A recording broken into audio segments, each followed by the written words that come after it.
Good afternoon and welcome to the Coastal Business Channel. Today we're going to talk about life lessons for teenagers. And I'm going to say this, Gavin, Anna, Liam, and Owen, this is for you. And this is coming from my heart. And these are things either I've learned or I wish I had.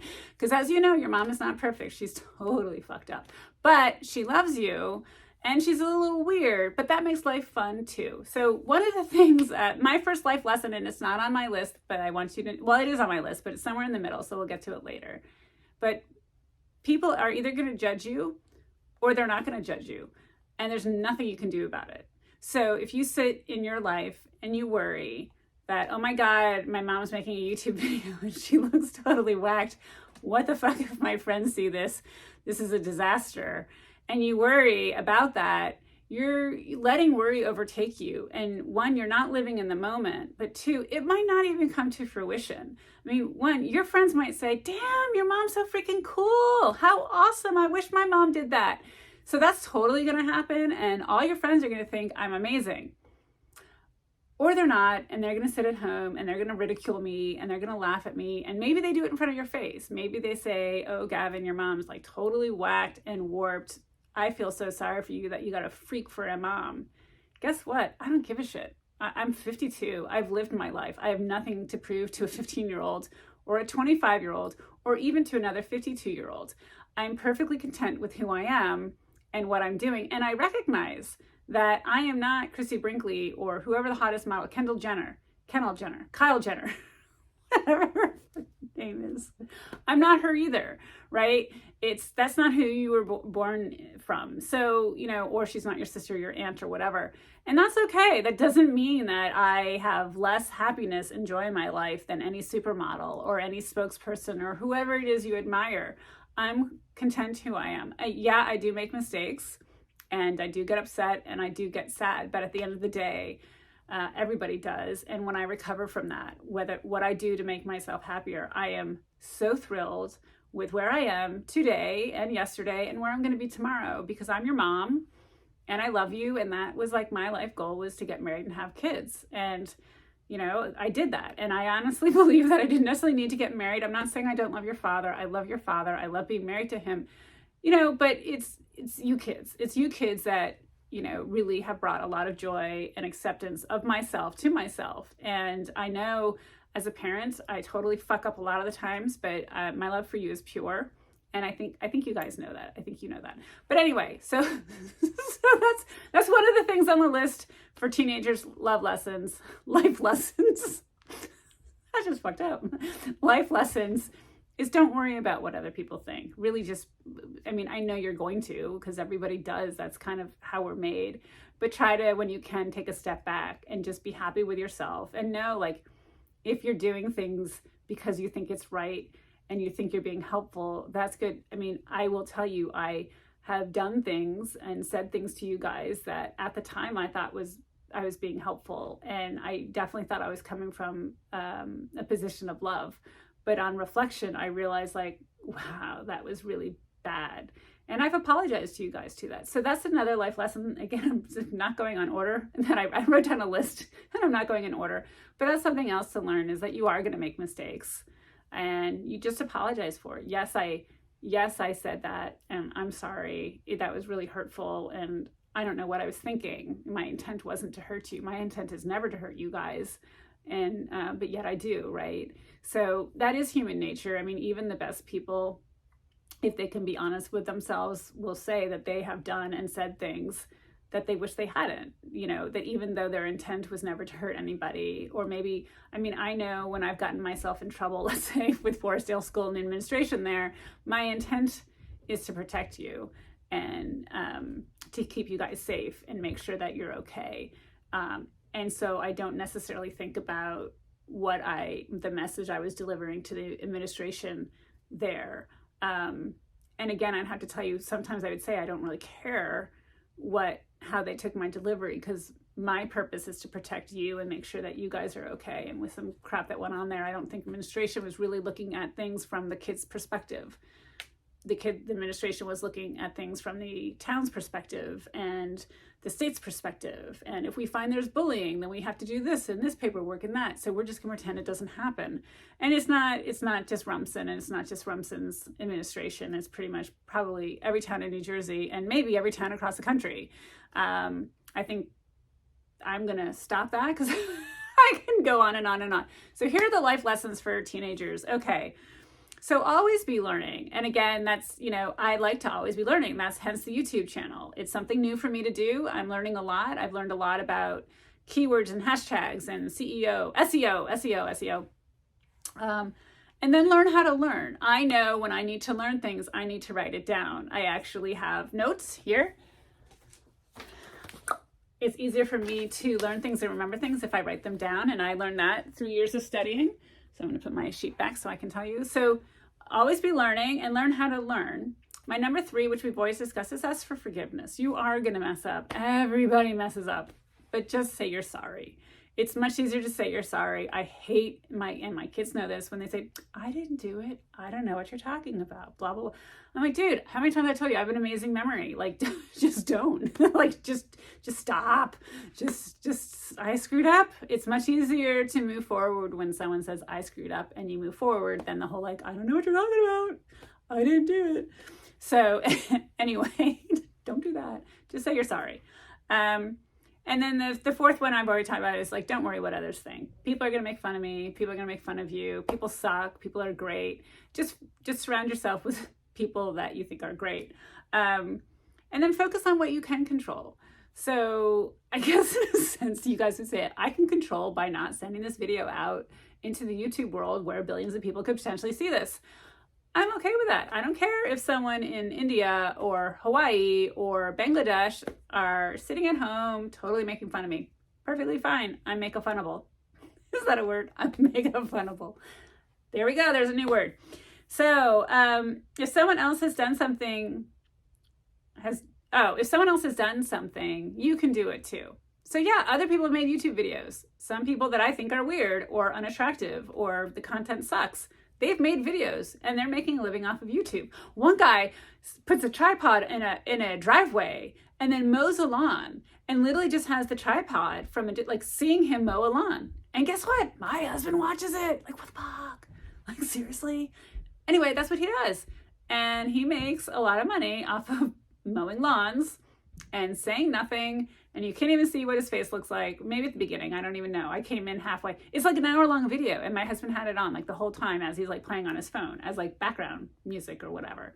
So yeah, if someone else has done it, you can do it. And that's my whole thing with this YouTube channel. And hopefully I'm teaching my kids that. I mean, part of like things that I do, such as this YouTube channel, is to show my kids, like, look, get out there and do stuff. You don't know. I don't know if maybe 3 years from now, I'll be making some money off of this YouTube channel. Maybe I won't be, but you know what? You don't know unless you try. And it was something I was thinking about doing because my husband watches YouTube all the time, and I've seen the people he watches, and it's like, yeah, why not me? Other people are doing it. Why not? We'll see. Anyway, so that's number 5 or whatever it is. Number 6 is be kind, and that is something I am actively working on. I believe I am kind to my kids. I hope they say I'm kind to them. I'm nice. I don't know, what's the difference between nice and kind? I always admired those parents that my friends had that were like, oh, how was your day, sweetie? Oh, that's so lovely. Wow, you look so beautiful today. Do you see the sun shining with all the pretty flowers? That wasn't my mom. My mom is more of a realist. I'm more of a realist. But I think there's a mix. I think there's a mix between the person who's sweet and kind to people they come in contact with, as well as I see myself as a little bit more a realist. I'm not good at having a lot of like superficial, empty conversations. I feel like that's a waste of time. I like to manage my time and use it wisely. I only have, so many hours before I'm dead. I don't know how many hours, but like, you don't get to live forever. So, I like to try to use my time wisely. And, but I think you can do that. And I can be based in reality and still be kind to other people and look for ways to give back. I mean, I definitely give a lot of clothes back to people, but that's not really what I meant. So anyway, so be kind.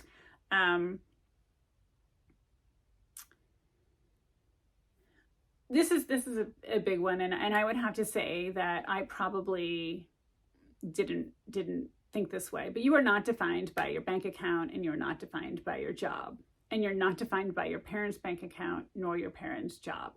And I would say to you, like, hitting 50, that's kind of come at me full force. That, like, I'm not defined by my education. You know, when I die, the job I had and the money I made, or my parents for that matter, and where I went to school doesn't make me a kinder, happier person. Like, what is the legacy you're leaving behind? And I think that's something I'm trying to kind of talk to my kids about, because and I've known this since they were little, and I've always said to the little, the only thing that really matters is love.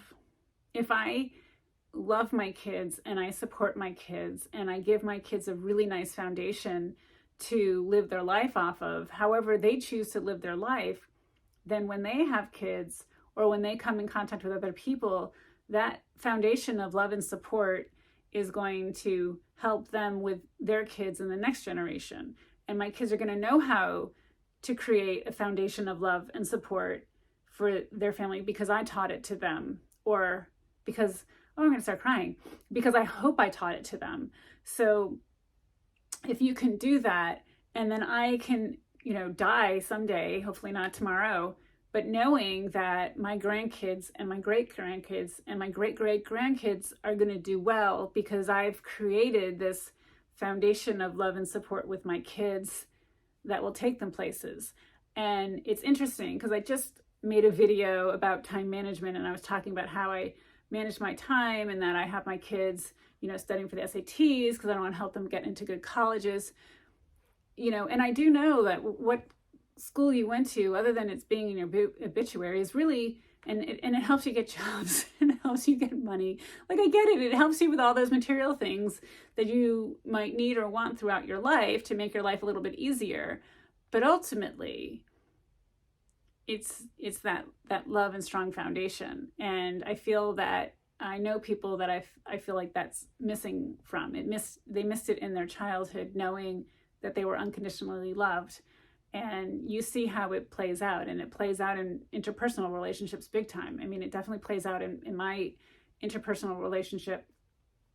And it's unfortunate because it creates a lot of tension. And I see it with certain things I do, not that my parents didn't love and give me support, but I do see how certain things in my childhood kind of will come out in various things as I'm older. Now, I'm very introspective.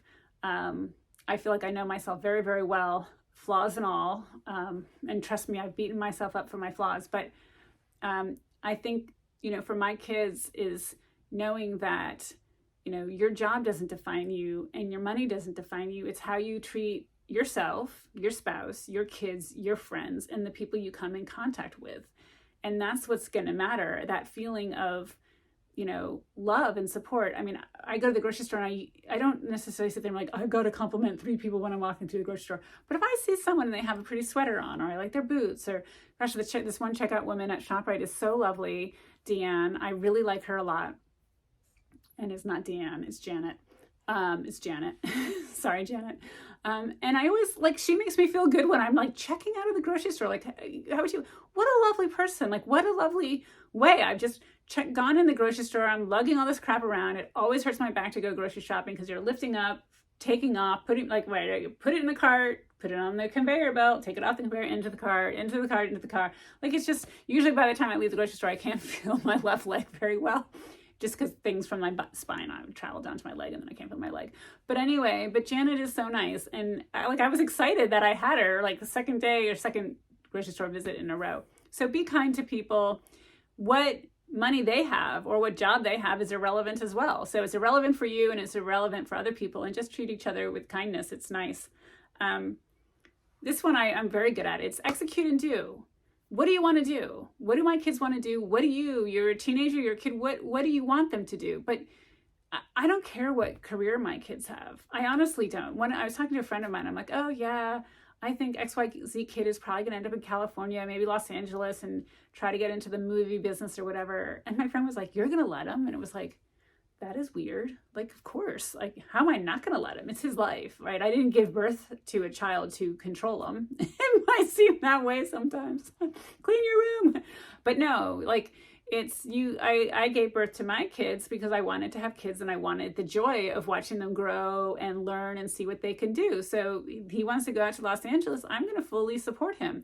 Not necessarily financially. It depends what his goals are and what his prospects are and all of that. Obviously, I'm not going to let him on the street, but I would never stop my kid from pursuing a dream as long as it, I would say, okay, I'm never going to stop them pursuing their dream. If it's something dangerous, I might talk to them and discuss like, no, you probably shouldn't go into trying to produce opioids in the basement of your home and explain why that would be a bad idea, or whatever it is. But you can't control another person. And I didn't want to control my kids, but I do want them to execute and do. So what is it you want to do? Do it with intention, figure it out, and go for it, right? Don't worry about failing. There was a video I made and it was about entrepreneurs. And I was like looking up all these things like entrepreneurs should do and they should prepare, what you should know in advance. And the last one was like, be prepared to fail. And I was like, what? So I started reading that off and I was like, oh my God, be prepared to fail. Who the hell starts anything prepared to fail? So this one says, don't worry about failing. And look, I might be putting all this time and effort into these YouTube videos and they might ultimately fail. But guess what? I've learned a lot. So I've executed on something I thought I could do. I've done it. Now, whether, success means me getting monetized and making money off of it, I don't really know, but I am going to send this video to my kids and they're going to laugh at me, but that's okay. That's okay. But I've executed and I've done, and I'm not worried about whether I failed or not. Because to me, I'm not going to view it as a failure. I wanted to try something and I've tried it and I've done it and I've learned a lot. And there's a lot that I've learned that is going to help me, whether it's raising my kids or starting a business or buying a car in an LLC, side hustles that I can suggest to friends or my kids. Like I have learned a lot. So to me, that's been wonderful. So don't ever worry about failing. And I think you do learn a lot when you fail. So to me, that's not a fail. If you've learned something, then you haven't failed. You're one step closer to the next time you want to try something. Now you have more information to succeed. So ultimately, maybe success is financial, right? So maybe you failed in having a business make money, or you failed at, a test or a quiz. So my son failed 2 quizzes in a row in Algebra 2, which was like, blow me away since he already took Algebra 2 before. Like, what? And so I sat down with him, and then the next quiz he got 100%, and then he got an A on the midterm. So it's kind of like, okay, yeah, he failed twice, but then he learned and he got better. So think of that if you ever start a business or a YouTube channel, whatever. If you do fail, and a YouTube channel, I'm not sure you can fail, but just learn along the way. So as you go along, you can improve and get better. This one I thought was stupid. I'm just going to say it. I'm going to say it, and I'm going to tell you I think it's stupid. So one of the lessons for teenagers is to build multiple sources of passive income. Like, seriously, why is that showing up on everything? My 13-year-olds don't want to do passive income. I want them to do school, and then they want to play video games and sports with their friends. So yeah, great. But if that's what you want to do, so my kids don't need to make money at 13 and 15 years old. I mean, I think they want to. So I have them clean the toilets. I'm like, go clean the toilets. I'll give you $20.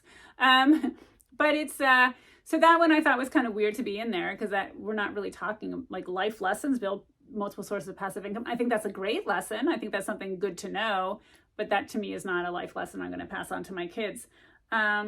Invest in yourself. So to me, that's not necessarily financial, but that's education and that's learning. So to me, that falls into always be learning. If I'm always learning, then I'm investing in myself. Like I learned a little bit more about makeup. I don't know if you can tell. Whatever. But I did. And I took my nail polish off. I've learned how to do my nails more. I do them with my daughter, but I just took the nail polish off yesterday. So sorry, no nails.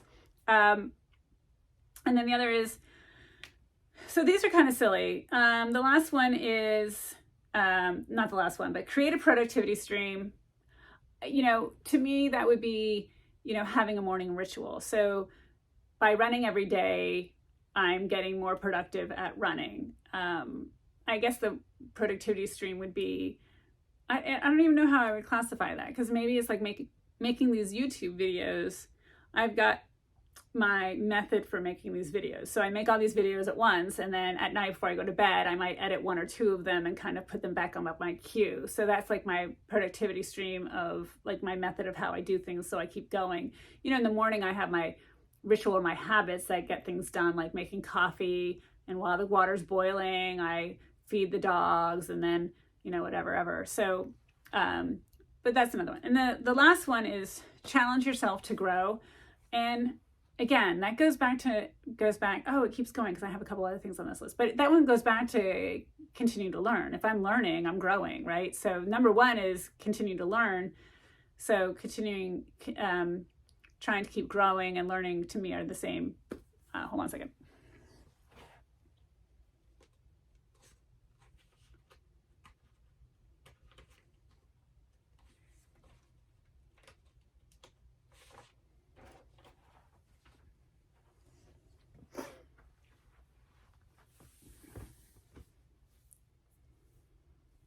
So I wrote up a list.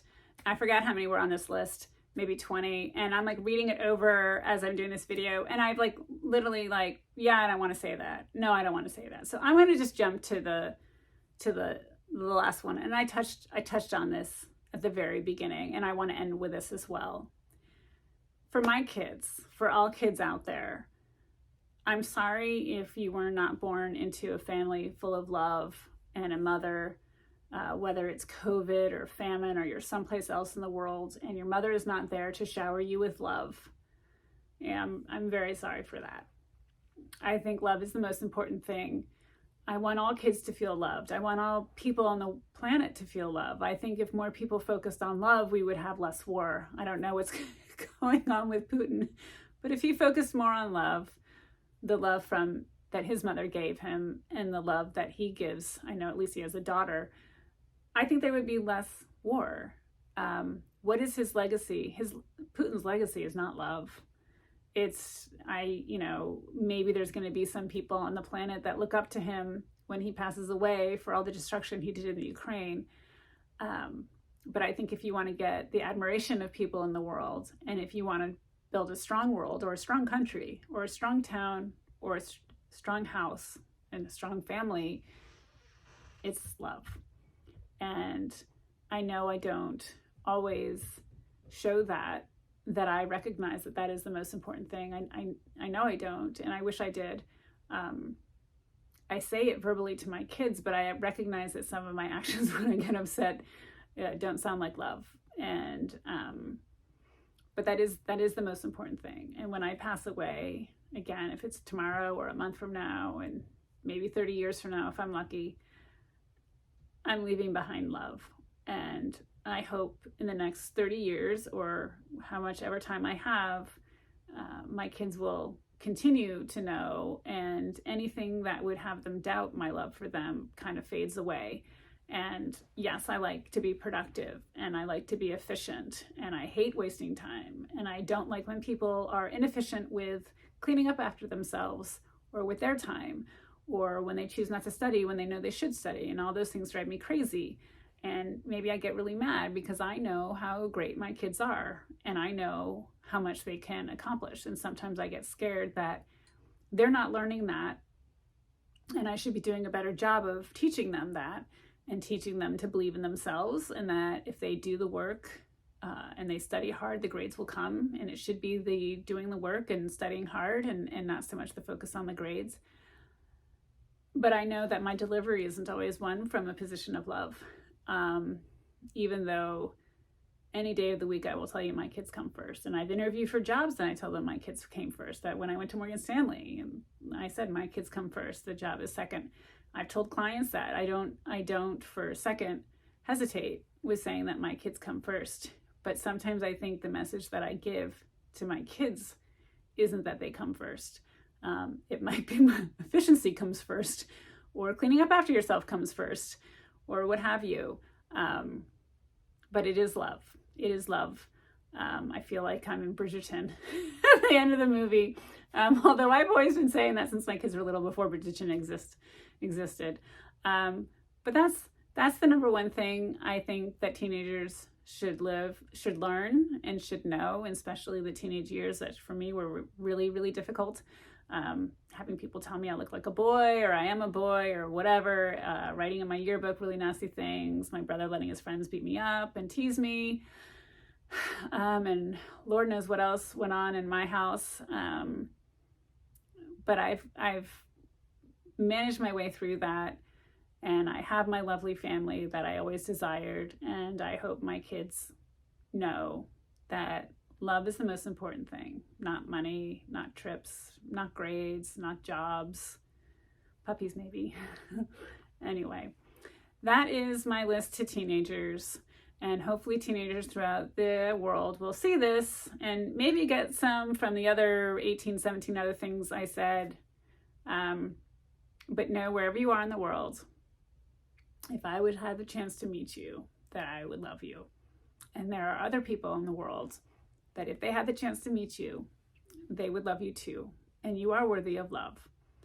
So get out there, know you're worthy of love, carry yourself knowing that you are loved, and people around the world would do things for you and help you out. Just reach out to adults and people that have the means. If you need assistance, there are people out there that will help you. And I wish you the best. And if you need anything, leave comments. I would be happy to see what I can do to help. I do have capacity. I am usually asleep from 8 a.m. to 8 p.m. to 5 a.m., but maybe I don't need to sleep so much. So wishing you all the best. Thank you.